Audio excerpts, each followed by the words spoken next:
Hai guys, hari ini kita akan membahas seputar higher self atau diri yang lebih tinggi, kemudian soul atau jiwa, dan juga lower self atau diri yang rendah. You're listening kuncihidup.com, where you'll find the keys to life. Hai Kak Desi, hai semuanya. Halo, kenalin nama aku Bunga dan hari ini aku mau sharing tentang perjalanan aku mempraktekkan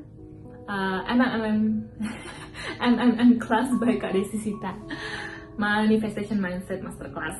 So, jujur aja, setelah aku mempraktekkan apa yang ada di kelas ini tuh, hidup aku tuh jadi lebih mudah guys, jadi lebih happy, lebih tenang, gampang happy. Pokoknya bawahnya tuh lebih happy aja gitu loh, apapun yang terjadi ya. Dan aku lebih bisa mempusatkan pikiran aku, gimana caranya untuk how to act, apapun yang terjadi di hidup kita. Dan itu membuat segalanya lebih mudah. Dan banyak banget hal yang sudah saya attract dengan mempraktekkan apa yang Kak Desi ajarkan. Dan satu yang aku suka juga di kelas ini itu adalah super conscious healing. Dan itu favorit banget karena itu benar-benar ngebantu aku untuk ngerilis trauma. Ya kan kita harus bersih-bersih tiap hari ya guys. Kalau bisa tuh setiap hari harus bersih-bersih. Dan itu jujur itu benar-benar ngebantu banget aku untuk membersihkan segala trauma yang dulunya aku juga nggak pernah tahu seperti itu. Semua keinginan aku waktu saat itu yang aku nggak pernah sangka aku bakalan dapet tuh aku bisa attract, manifest. Seperti salah satu contohnya itu aku waktu itu manifest mau relocate, dan ya aku berhasil memanifestasikan itu. Bahkan di luar ekspektasi aku bisa relocate ke Australia. Itu sesuatu yang nggak pernah aku sangka. MMM ini tuh kayak memberikan aku suatu harapan agar aku bisa bangkit lagi. Dan bener, aku merasa mendapatkan bertemu kelas ini tuh di saat yang tepat, dan sehingga aku bisa bangkit dari keterpurukan aku saat itu.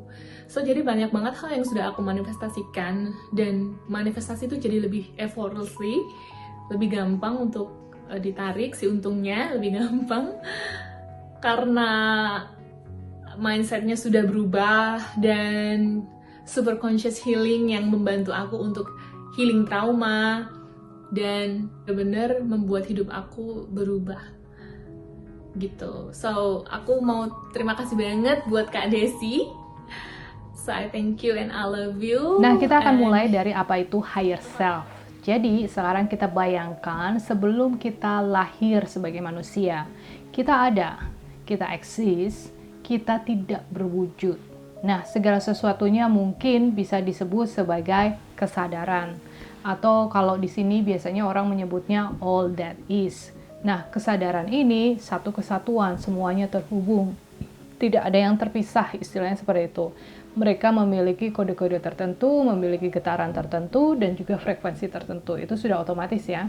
Dan mereka melakukan segalanya itu satu kesatuan, tidak terpisahkan. Jadi kayak tidak ada yang hilang, semuanya serba ada aja gitu ya. Nah, kita tidak bisa menyebutkan bahwa ini baik, buruk, itu tidak ada. Yang pasti all that is, semuanya ada, satu kesatuan. You know what I mean, right? Nah, lautan, atau ini jadi dia kayak lautan gitu kan, seperti cosmic consciousness. Kemudian dari kesadaran ini terpisahlah satu tetes yang menginginkan sebuah pengalaman. Nah, satu tetes ini kemudian memiliki kontainer sendiri ya, satu tetes itu kan disebut sebagai soul. Nah, soul ini kemudian memutuskan untuk oke, aku mau nyobain jadi manusia. Nah, kemudian satu tetes ini memisahkan diri lagi sebagian kecilnya untuk lahir sebagai bayi. Namanya Desi. Nah, si soul ini turun ke bawah menjadi Desi. Dalam artian tidak satu soul itu yang satu tetes itu utuh, misalnya satu tetes itu anggaplah 100% ya, nggak 100% lahir menjadi manusia guys. Jadi biasanya yang turun itu sebagian kecil aja. Aku nggak tahu secara pastinya berapa persen, anggap saja 10%. Nah, buat teman-teman yang pengen tahu lebih detailnya gimana, hitungannya bagaimana, silahkan membaca bukunya Soul Journey-nya dari Dr. Michael Newton. Atau boleh juga masuk ke universitinya dia. Jadi dia punya akademi itu yang akan membahas seputar hal ini. sepengetahuanku dari apa yang aku pelajari dari sana itu kurang lebih, karena zaman ini sudah zaman maju ya, jadi zaman dulu itu lebih banyak, tapi zaman sekarang jadi lebih maju, istilahnya seperti itu sekitar 10%-an lah, anggap seperti itu. Nanti mungkin 10% lagi lahir sebagai hal lain atau yang biasa kita sebut sebagai twin flame, itu sebenarnya diri kita sendiri kan, karena dari satu api ya, dari soul itu kan ibaratnya api, satu kontainer. Nah, satu kontainer ini maksudnya satu wadah di mana dia akan mengumpulkan semua data-datanya jadi satu untuk, yaitu tadi, untuk direkord apapun perjalanannya kita, nanti kita akan ditaruh di yang namanya Akashic Record, atau kayak perpustakaannya, atau kayak bank data dikumpulin di satu tempat itu. So anyway, tadi si jiwa ini lahirlah sebagai Desi. Nah, Desi ini ketika dia oe-oe, nangis, dia merasa terpisah, merasa sendiri, merasa nggak satu kesatuan lagi kan. Nah, terus mamanya merasa, oh anakku sayang, sini, langsung dipeluklah lagi. Nah, seketika si Desi ini merasa nyaman, merasa menjadi satu, merasa satu kesatuan, merasa utuh, merasa terpenuhi. Nah, dia akan kembali lagi dengan higher self-nya. Intinya higher self itu adalah keadaan di mana kita merasa oneness atau satu kesatuan dengan all there is. Nah, all there is itu bisa diartikan ibu saat itu, tapi si bayi ini kan memang dia belum ada, egonya belum lahir ya, biasanya setelah 7 tahun baru dia melahirkan perpecahan dirinya sendiri, atau bisa dibilang fasad, bisa dibilang topeng, bisa dibilang mask yang terpecah-pecah ya, intinya dirinya itu terpecah. Tapi waktu bayi sebelum 7 tahun dia masih seperti itu, kadang dia merasa sendiri karena segala sesuatunya tidak terpenuhi. Ingat, waktu kita menjadi higher self, segala sesuatunya itu satu kesatuan, semuanya terpenuhi, tidak ada rasa dingin atau lapar, kita harus cari makan, harus beraksi kan.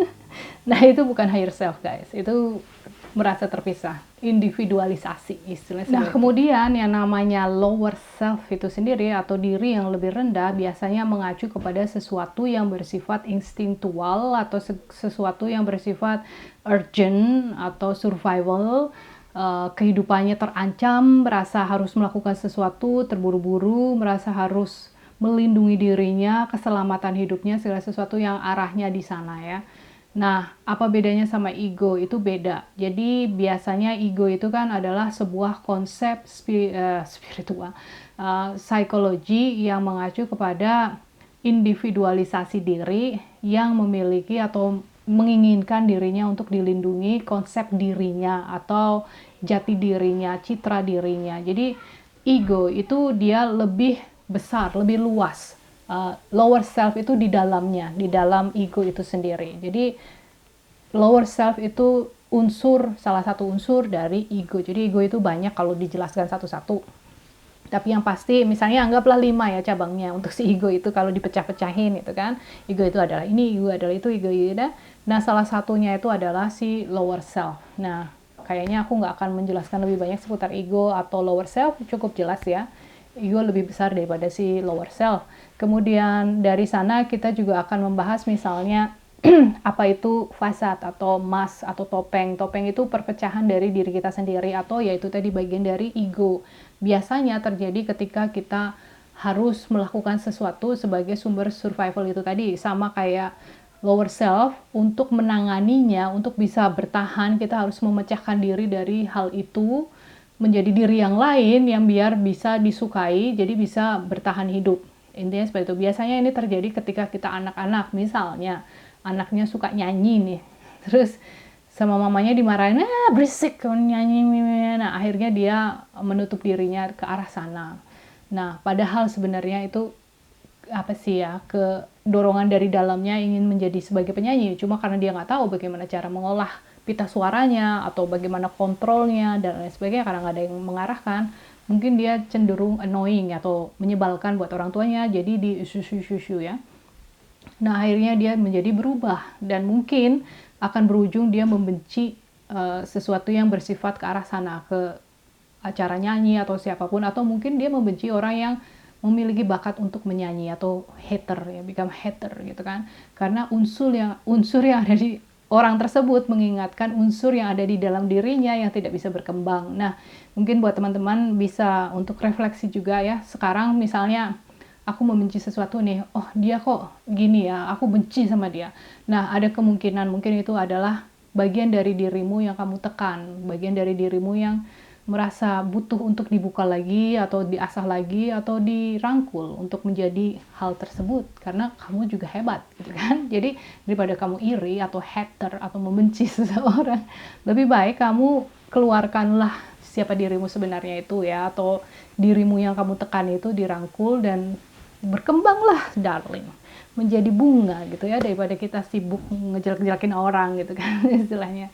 So anyway, aku rasa cukup dulu, biar nggak terlalu panjang, karena aku akhir-akhir ini memiliki tendensi atau kecenderungan untuk berbicara lebih panjang kali lebar, dan aku rasa cukup daripada aku kesana kesini. Dan seperti biasa guys, thank you, I love you, and bye for now.